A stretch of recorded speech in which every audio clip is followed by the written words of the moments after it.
The Qur'an is the only book on earth memorized word for word by millions, recited every second across the globe. And yet not a single letter has changed in over 1400 years. How did this miracle begin? How was it revealed, preserved, and protected from corruption while every other scripture was altered?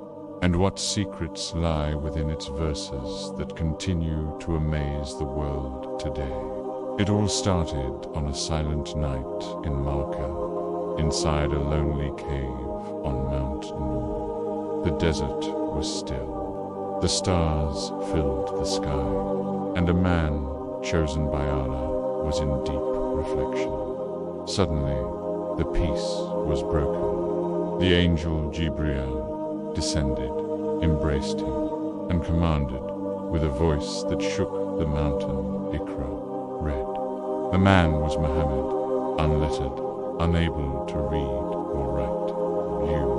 Yet through him the words of Allah would flow, words that would transform history, words that would never be lost. From that moment, revelation began, verse by verse, surah by surah, over the course of 23 years, shaping the hearts of men and building the foundations of a civilization that would spread across the earth. The first words revealed were simple, yet profound. Read in the name of your Lord who created man from a clot. Read, and your Lord is most generous, who taught by the pen, taught man what he did not know. These verses reminded humanity of its humble origin and its Creator's infinite knowledge. Shaken by the encounter, the Prophet rushed home to his wife, Khadijah. Trembling, he said, "Cover me, cover me." She reassured him with words that carried strength and love. By Allah, he will never disgrace you. You uphold family ties. You help the poor. You honor the guest. And you stand with the oppressed. She then took him to her cousin, Waraka ibn Nawfal, a scholar of the earlier scriptures, who confirmed that the same angel who came to Musa and Isa had now come to him. From that night onward, revelation continued, sometimes in the stillness of dawn, sometimes in the midst of battle, sometimes with verses of mercy, and other times with verses of warning. The Qur'an descended as guidance for every moment, every situation, every challenge. But Allah did not reveal it all at once. Instead, He revealed it gradually over 2 decades. This divine method carried wisdom. The Qur'an strengthened the heart of the Prophet when he was mocked, rejected, and attacked. It guided the companions as they struggled through hunger, persecution, and migration. It brought clarity when questions arose, ruling when disputes broke out, and comfort when sadness overtook their hearts. Each revelation was perfectly timed. When the Muslims faced hardship in Makkah, verses about patience and endurance were revealed. When they migrated to Medina, verses about building a just society came down. Laws of prayer, fasting, charity, marriage, inheritance, trade, and justice. When battles occurred, verses descended to guide them with courage and discipline. In this way, the Qur'an did not just build individuals, it built a nation that rose from the deserts of Arabia to carry knowledge, justice, and faith to the corners of the world. But what ensured that this Qur'an would never be lost or altered? Unlike other scriptures, the Qur'an was preserved in 2 unique and miraculous ways, through memory and through writing. From the very first verses, companions memorized the Qur'an word for word. Children, elders, men, and women carried it in their hearts. Every prayer became a rehearsal. Every gathering became a recitation. The Qur'an was not just a book. It was a living sound, echoing in the hearts and tongues of the believers. At the same time, the Prophet appointed scribes to record every revelation. They wrote on palm leaves, leather, stones, and parchment.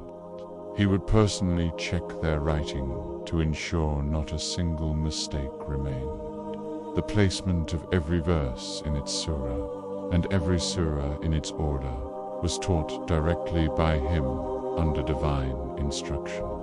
After his passing, Abu Bakr ordered the compilation of these writings into a single manuscript, fearing that if the memorizers were lost in battle, some of the Qur'an could be lost too. Under the Caliph Uthman, official copies were distributed to different regions of the Muslim world, and that same Qur'an is the one recited today, without change, without corruption, and here lies the miracle. If every printed Qur'an in the world were to vanish today, it would be rewritten tomorrow from the hearts of millions who have memorized it cover to cover. This has no parallel in history. No other book has been memorized by children as young as 7,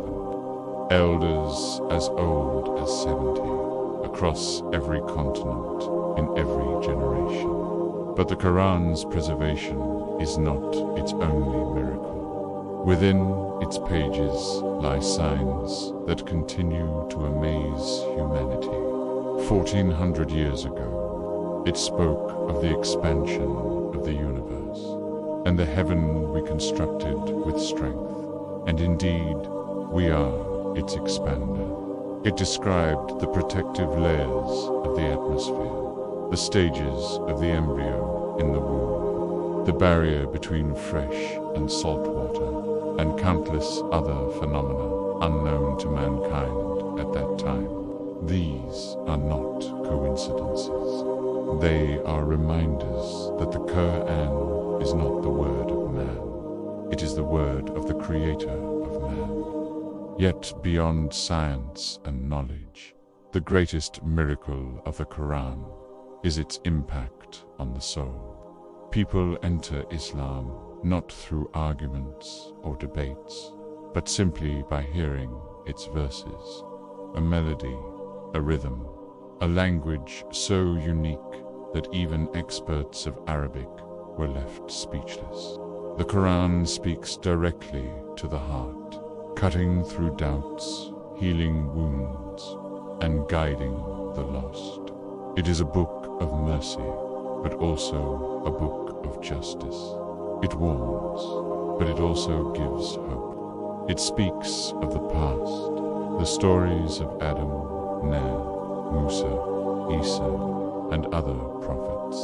But it also speaks of the unseen future, the day of judgment, paradise, and hellfire. It addresses the intellect, but also the heart. It commands reflection, but also submission.